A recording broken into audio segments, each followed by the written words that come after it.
Giving honor to God and the ministers on the pulpit and each and every one here who've come to share this special moment with the family.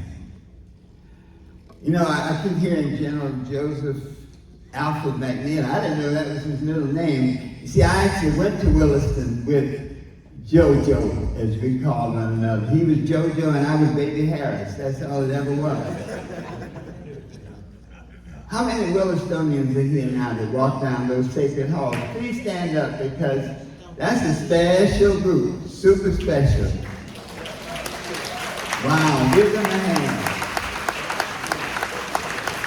Thank you so much.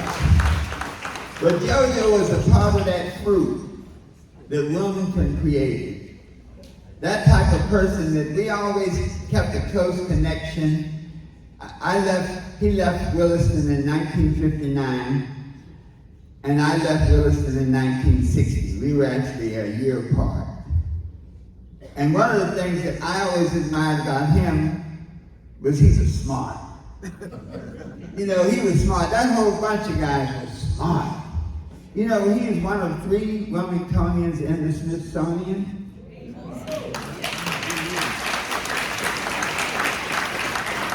I don't know that there are too many towns like that that can say there are 3 of us, 3 of our people are in the Smithsonian. But because of Joe, so much has happened. He has united so many people all over the world, all over the country. I've interviewed him on podcasts, and we've had some of that talk. You know, many times when people do great things, you always want to know what was going on behind the scenes. What were you thinking? I remember he said, you know, I said, did you plan to sit in? He said, yeah, we got there, we had it all planned. And at the end of that first day, they actually closed the store. So he's like, y'all gotta get out of here. And as they were leaving, he said, a photographer from the Associated Press said, well, are you all coming back tomorrow? He said, they actually hadn't thought about that part. He said, they were just so, you know, hyped up on, we're gonna do it. But automatically they responded, yes, we will come back. And from that point, it went on from the 4 to 16 to 64 to 1,000, to sit-ins in over 59 cities, and then the Freedom Riders. And what that did for the world was let them know the young people were aware. The young people were ready to step up and move on to get it done. And that was the kind of people that Williston created. And I have to say, Joe McNeil is at the top of the barrel. You know, the president of, the only black president of MIT graduated from Williston. I mean, I could go on and on. But for this event, I wanted to write a piece that was a tribute to my friend. It's called A Warrior Has Fallen, and it says to Major General Joseph McNeil, Sr., but I just have to say, this is my message to my friend JoJo.